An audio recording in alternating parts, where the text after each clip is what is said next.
I'm on. All in. No,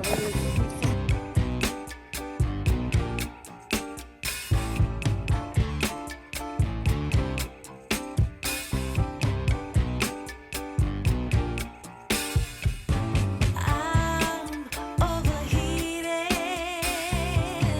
can hardly sleep at night, doing crazy dreaming.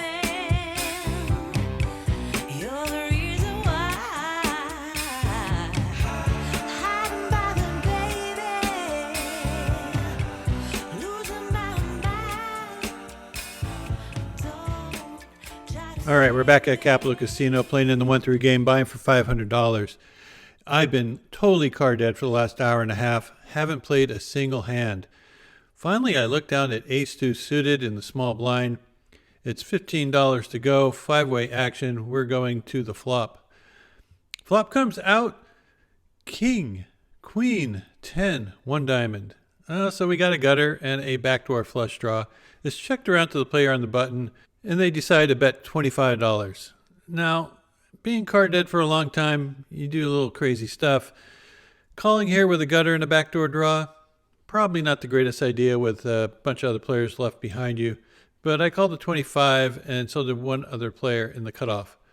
Turn card comes as a 9 of clubs. So I'm thinking the player on the button probably had a pair.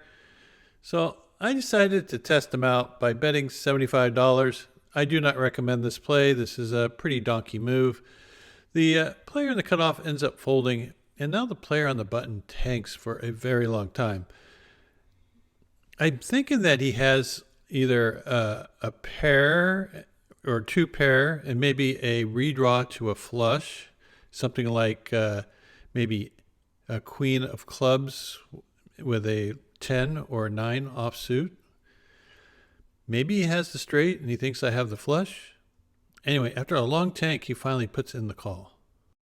So we're headed off to the river with a hope and a prayer and a gut shot to a straight that might not be any good if they already have a flush. And we get to 4 hearts.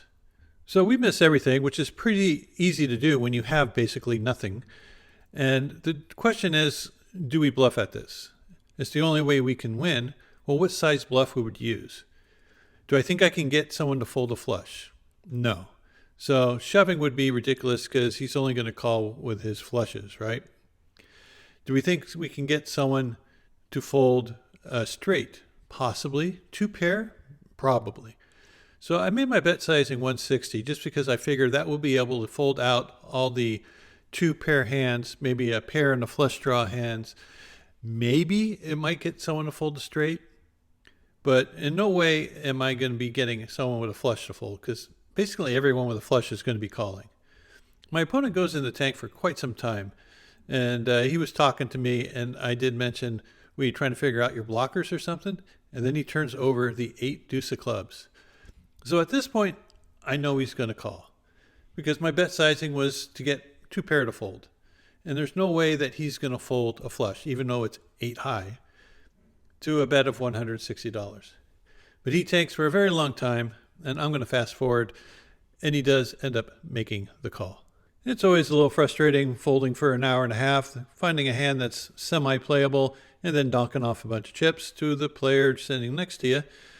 But, that's life in poker. So I reload. I add some more chips to my stack, just in case I pick up something. This is a very active game, so chances of getting even is high. Well, the next hand we get involved in is a bomb pot. This is my opportunity to make a $15 donation to somebody's stack because I never win these things.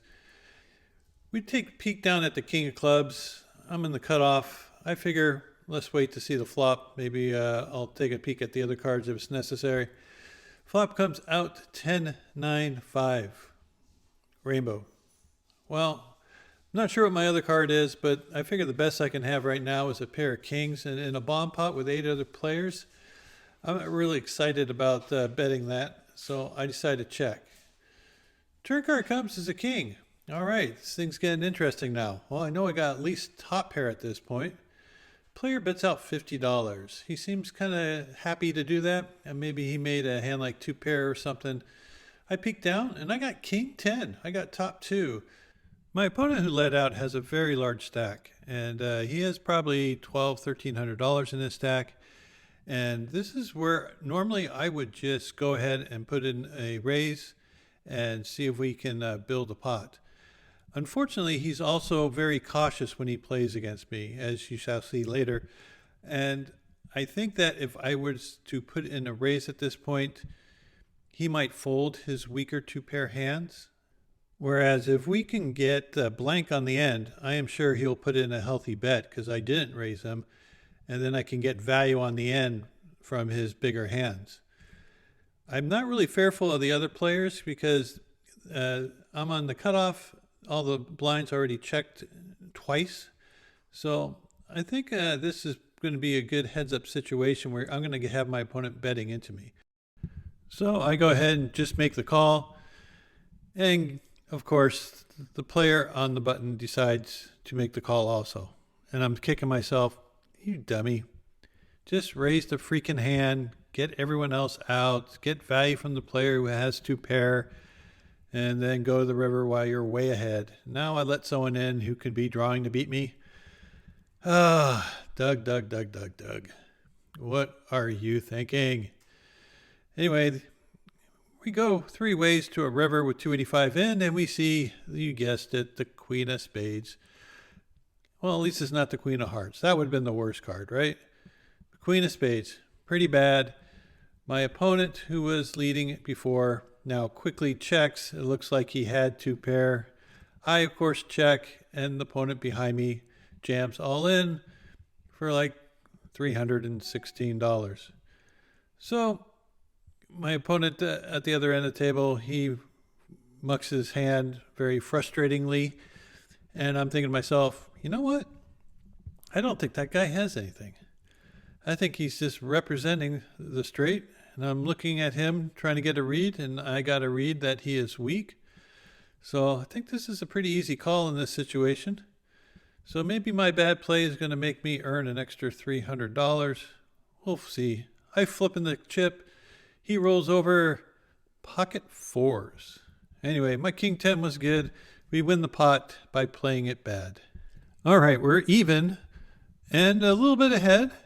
And it's been over 3 hours, and I played a total of maybe 4 hands. Player opens for a raise to 16. I have 2 jacks in the cutoff. I just put in the call, and so do 2 other players. So we're going 4 ways to a flop that comes out 10-6-5 rainbow. Pretty good flop. Initial raiser bets out for 30. I want to kind of isolate him. I make it 80, trying to get folds from over cards. Don't want to give someone with 2 face cards a better draw at me. Now my opponent decides to re-raise. He makes it $280. As he was raising, he said something that made me believe that he had exactly 2 queens. So in my mind, I go, all right, my opponent has 2 queens. I got 2 jacks. I'm not getting the right price. Let's just fold this hand and move on to the next one. Well, there's this little voice inside my head that says, you know what? I think you can get away with it. Why don't we give it a try? He's pretty fearful of me. And even though he has the range advantage, like having all the aces, kings, or queens, which I probably would have re-raised before the flop, I definitely have the nut advantage. I definitely have a lot more pocket 10s, pocket 6s, pocket 5s in my range than he does. So I decided, well, why don't we just make a move here? If I go ahead and shove all in on him, he might be forced to call. I mean, if he has an overpair, he might not be able to let it go. But if I just flat him here, that would definitely put the fear of God into him. Because what would I be flatting here with? There's no real draws out there.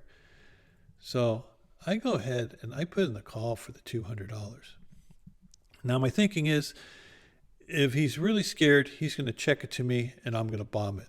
If he has pocket 10s or he's not afraid of me, he's going to bet the flop. And I'm going to lose an extra $200 for that silly call. Anyway, I put the 200 in. He puts the check in. That's a green light for me to go ahead and go for it. I shove all in for 770. Now, another factor in this is he just got even, maybe a little bit ahead from being stuck. And a lot of people, once they get even, they don't want to get stuck again. So he tanks for a while, and he actually ends up folding pocket queens face up. A couple of players ask why the hell he did that. And he says, the only hand I can beat is pocket jacks. And he was correct. All right, it worked. I won a big pot. Pat myself on the back. Not. This was not a good play. Even though my logic is sound, and it did work out for me this time, I wasn't really getting the right price to make this kind of move. It's too risky. Even though I thought I might be able to get away with it 60 or 70% of the time because of my image with this player, it's not a smart move. It's because the 30% of the time where it doesn't go well, I lose my whole freaking stack. So, is it worth it? No. Does it look cool in the vlog? Yeah. But I don't recommend doing it. I can tell my frustration was rising at overplaying these hands like this. Not a good idea. The game was good, but I figured it was time to go. Came back 2 days later, and things were much better.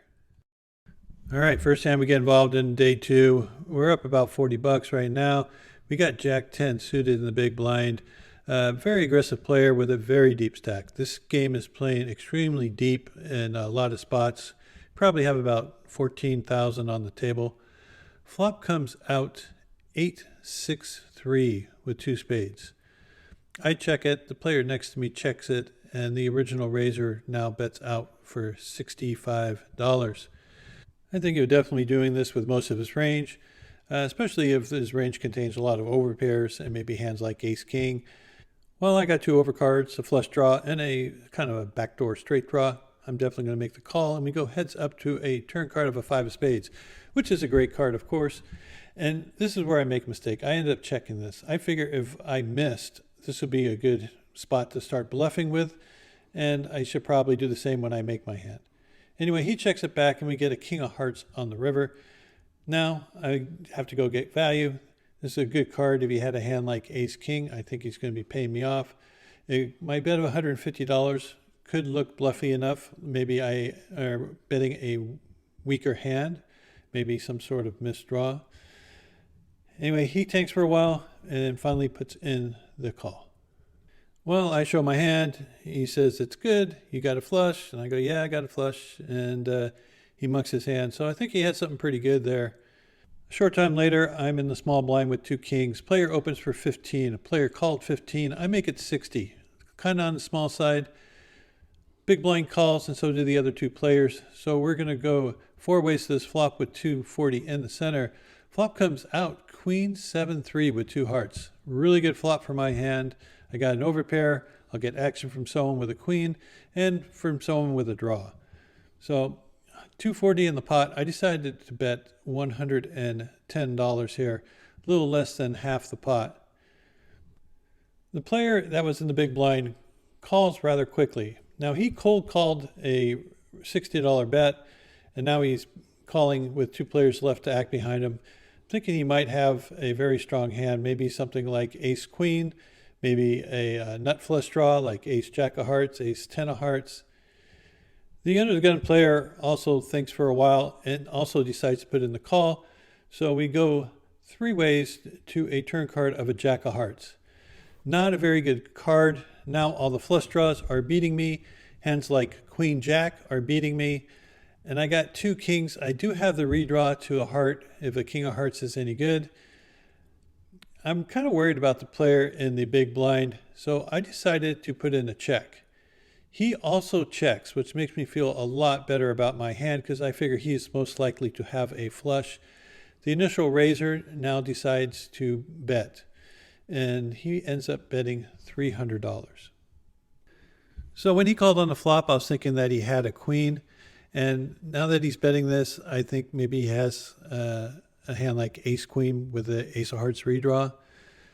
He could have ace-10 of hearts, but that's really the only flush that I think I'm going to be running into. And let's face it, I can't think of a card that comes on the river that's going to make me want to fold this. So might as well get my money in while I think the getting's good. And so I go ahead and I jam. It's for $625. which is $325 more for my opponent. The player in between us ended up folding. He later said that he had ace queen and laid it down. So after my opponent gets a count, he decides to make the call, and we're going to go see a river card. Happy to see a six of diamonds come on the end. I roll over. He shows nothing. He just says good hand. But the player next to him said that he saw that he had ace queen with the ace of hearts. So a little bit of a cold deck situation for him. I'm happy to be on the right side. All right, there's one player that limped in front of me. I got king queen offsuit, put in a raise to 15, end up getting 3 callers. So 4 ways to a flop with 60 in. It comes out king high with 2 spades. Pretty good flop for my hand. Player who limped now leads into me for $35. He's been leading a lot of weak hands, so I'm going to go ahead and put in a small raise here, just trying to get heads up. He'll have about 200 behind, which is about a pot-sized bet, so I figure I can get the money in on the turn. The other 2 players fold out, and he does end up making the call. Turn card, well, that's not the greatest. It's a 4 of spades, so it puts up a possible straight, a lot of low 2 pair, and of course, the flush. He does check to me. He has about 200 left. I go ahead and jam. I'm not going to be folding this thing. He snap folds, and we take another small pot down. Well, I've been in a little card debt for a little while until I looked down at ace, jack of spades, and the hijack. There was one player that limped towards my right. I make it $20. I end up getting a couple calls, and it comes back around to the player who originally limped. They kind of make some weird gesture, but end up finally just calling. So we're going to have $81 in the center and head it off to a flop. 4 ways. Flop comes out pretty darn good. It comes king 10-4 with 2 spades. So we got the nut flush draw. We got a gut shot to a straight. And we got 1 overcard to the king. It's checked to me. I bet for $30. Might be able to go a little bit bigger here, but I don't mind getting a little action.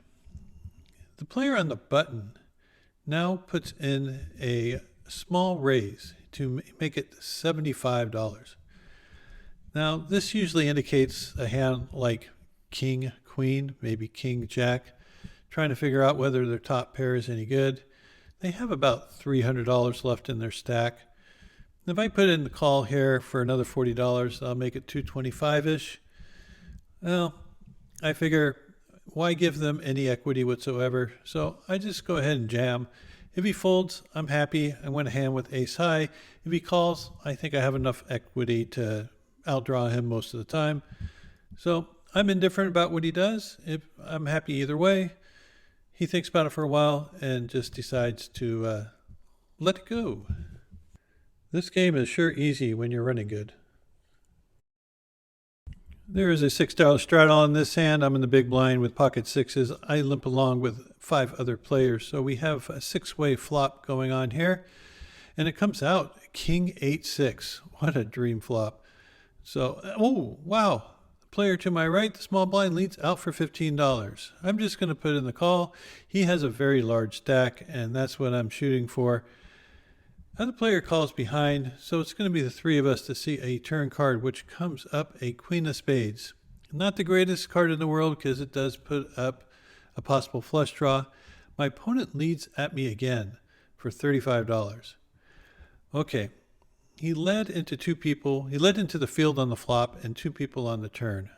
So I'm hoping that he has a big hand. If he flopped or turned 2 pair, I want to build a really big pot. So I make it 110. I really don't care about winning like a small bet here or a small bet there. We're both very deep, and I want a big pot with my big hands. So if he folds, oh well.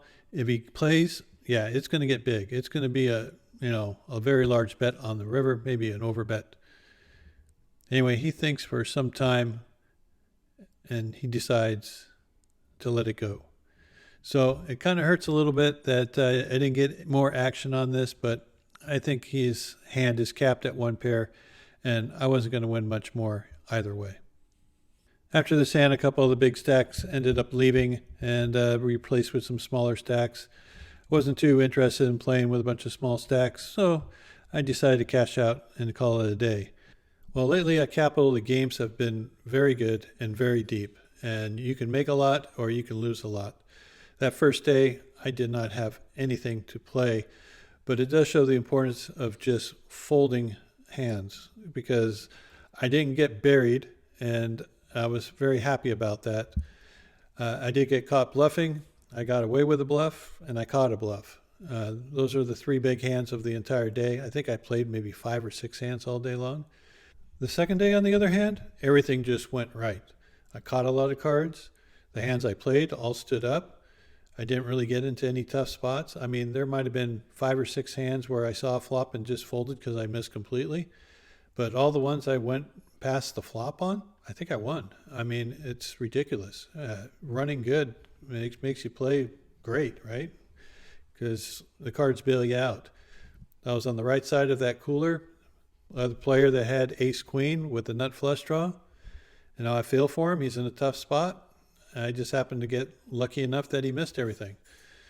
Anyway, thank you for all your support. I hope you enjoyed this video. Don't forget, tonight is going to be our meetup game at Capital Casino, 5 o'clock. I hope you guys can be there. It'll be great to see you, and we're going to have a good old time. Anyway, until next time, good luck at the tables, and we'll see you back here soon.